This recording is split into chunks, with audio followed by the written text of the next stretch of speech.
Hi, friends. I've been talking with you about the beginnings of the philosophy. I mentioned the first philosopher, Thales, and his statement about the water, like the principle of physics or nature, as a scientific way to explain the cosmos against the Milky Way. Something like the beginnings of the science, too.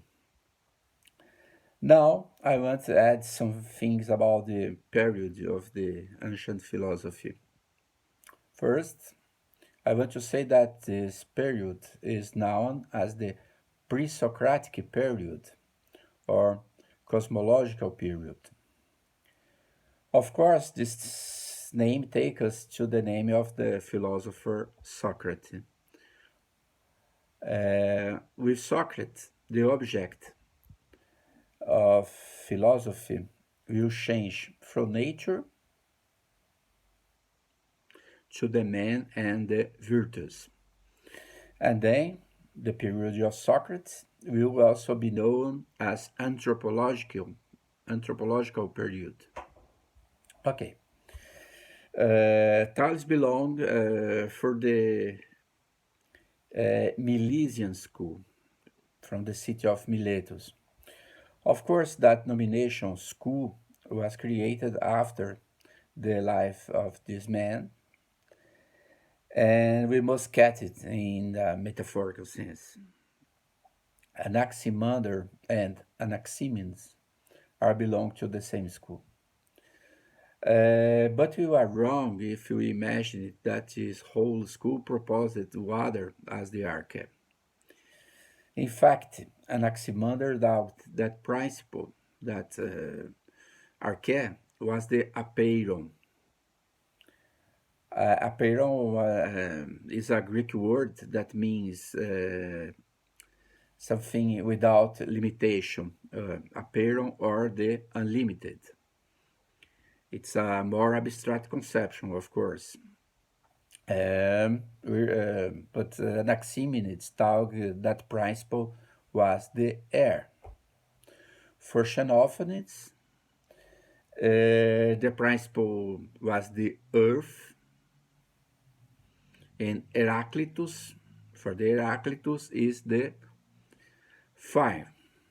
Earth, fire, water, and air.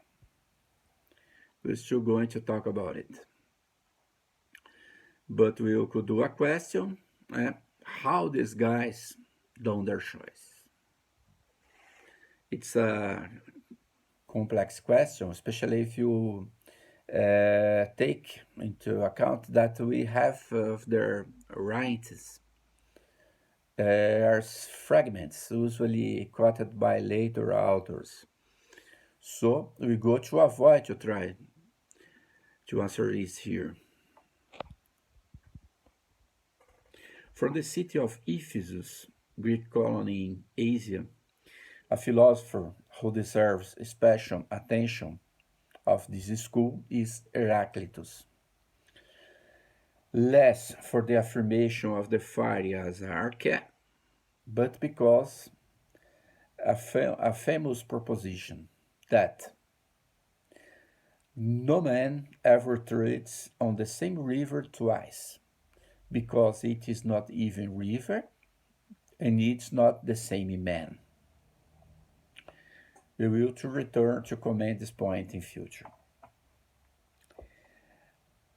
In southern Italy, at the time, the Magna Graecia, the Great Greece, other schools were developed with more abstract inquiries and proposition. Some of their most important names were Pythagoras, Parmenides, and Zeno.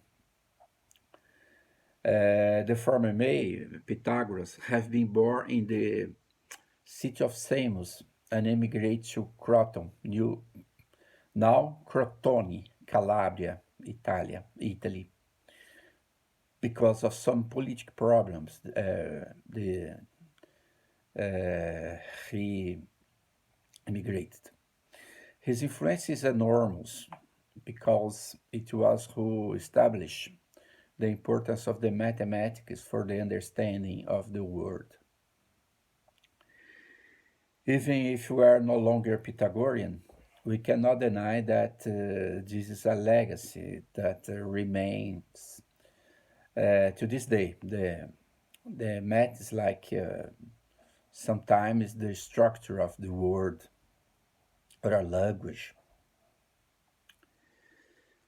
Parmenides and Zeno were from the city of Elea, nowadays Salerno, Italy. About them, the most important to us now is underline their conception about the being and the movement with interesting challenges. First, the being. One of the most enigmatic and influential fragments of Parmenides comes from a lost poem. The name of the poem was about the nature. Okay, in this in that poem, the nature of being is inquired, and an important division is designated between the sense and the thought. Being is and not being is nothing. The world we which can observe change is false. Okay, the world in which we can observe change is false. A world where being and not being seem real. Now this thing is a seed, tomorrow is a fruit. The things change. Okay, it for Parmenides is a world of appearance, while the real world is the world of thoughts, in which things remains identical without changes. Okay, it's an important point to deliver. Important point we can preserve to think in the future. Okay. And now the movement. Zeno released puzzles known as Zeno paradoxes to challenge those who advocate the existence of the movement.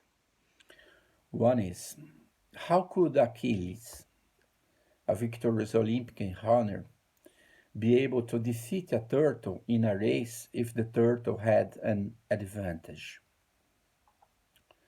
To advance a short street, Achilles must first advance half of that stretch. But before advancing this half, would have to advance another half, and so on to infinity.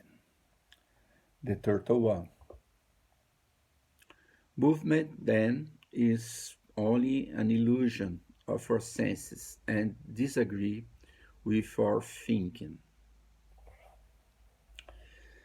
And finally, I want to talk about a school of the second period of pre-Socratic philosophy, the school of pluralism.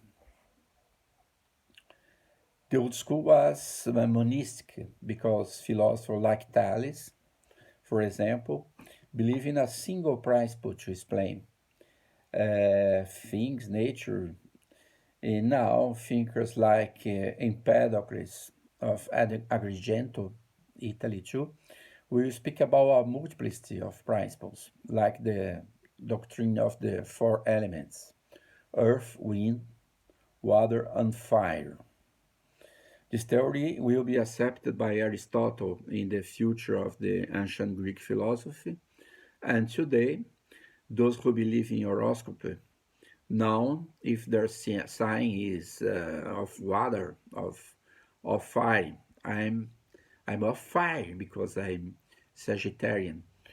Okay, the atomistic school is much interesting too. The Greek word atom means something that cannot be divided.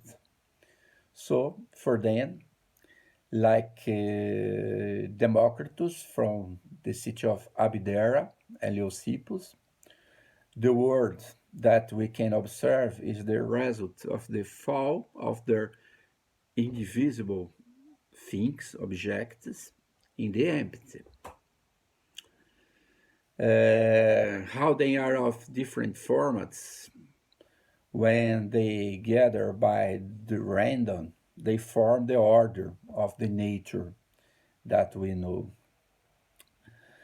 Okay, I will continue soon and will try to speak more about the opposition of the Taugs of Heraclitus and Parmenides.